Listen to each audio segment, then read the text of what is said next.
What if I told you there's a Hollywood movie where aliens destroy Congress in the second scene? Yodeling country music makes Martian brains explode, and Jack Nicholson dies not once, but twice?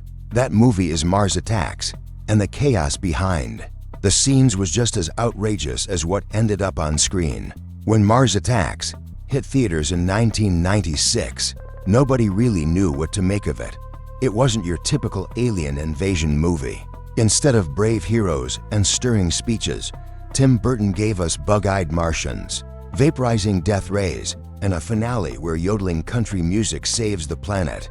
Critics dismissed it, audiences scratched their heads, and Warner Brothers executives were left wondering what on earth they had just unleashed. But over the years, this chaotic spectacle clawed its way back from being a box office failure to becoming a cult classic, loved overseas and adored by fans of weird cinema everywhere. And the story behind it is just as bizarre as the film itself. The truth is, Mars Attacks didn't even begin with a screenplay. Its roots go all the way back to a set of pulp trading cards released by Topps in 1962. These weren't harmless bubblegum inserts. They were graphic, violent, and shocking. Martians torching dogs, cows exploding into mist, humans melting under alien beams. Parents were outraged, stores pulled them from the shelves, and the cards quickly disappeared. But decades later, Tim Burton stumbled upon them and was fascinated by their strange mix of grotesque violence and childish absurdity.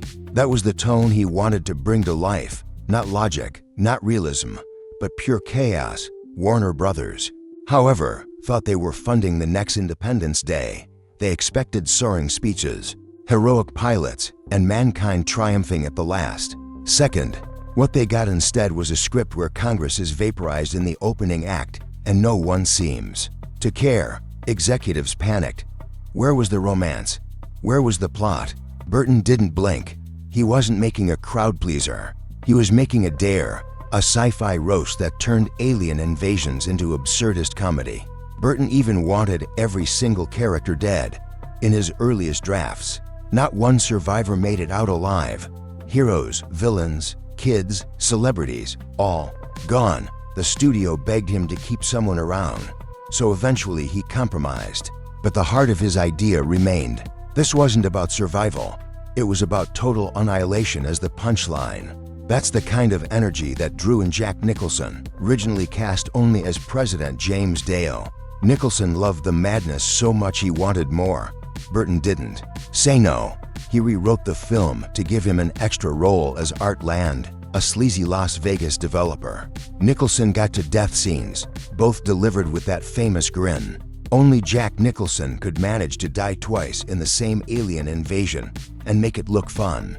Michael J. Fox had a rougher deal. He played Jason Stone, a fast-talking TV reporter who was originally supposed to last much longer.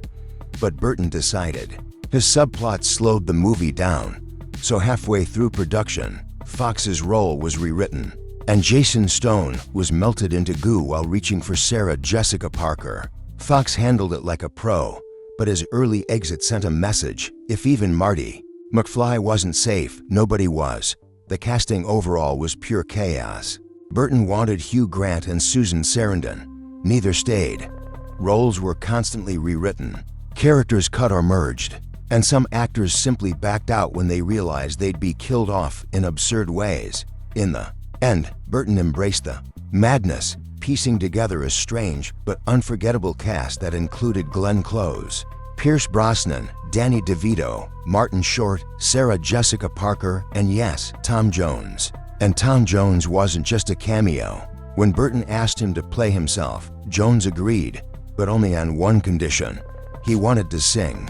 Burton rewrote the ending so that, in the ruins of Las Vegas, surrounded by chaos, Tom Jones belts out, "It's not unusual." It was so absurd. It was perfect. Not every change was planned, though. The role of Barbara Land, the crystal-obsessed alien worshiper, was originally written for a man. Burton wasn't happy with how it felt on the page, so he rewrote it entirely for Annette Bening. Her wide-eyed sincerity and mystical ramblings turned her into one of the film's strangest and most memorable characters. Even the Martians themselves nearly looked completely different. Burton wanted them done with stop-motion animation, hiring legendary animator Barry Purves to test the idea. But when the studio saw the price tag, they scrapped it and forced CGI instead. Burton hated the decision, but told the animators to make the aliens move like awkward puppets anyway, which is why they looked so bizarrely clunky. Years later, the original stop-motion test leaked online, showing grotesque Martians with bulging eyes and snapping bones. It's like a glimpse into the creepier movie that might have been. One of the most unforgettable sights in the final cut was the silent Martian woman in the red dress, played by Lisa Marie, Burton's partner at the time. To achieve her eerie, inhuman walk, she trained with mimes and wore a painful spine brace that forced her body into impossible posture. The costume left her bruised, but on screen, she slithered like a living hallucination. That haunting image turned her into a cult icon all her own. The soundtrack also had its own drama. Burton and Danny Elfman had stopped working together after creative clashes on The Nightmare Before Christmas. For a while, it looked like Elfman wouldn't score Mars Attacks at all, but Burton eventually brought him back, and Elfman delivered a gloriously unhinged brass-heavy score that matched the film's chaos note for note.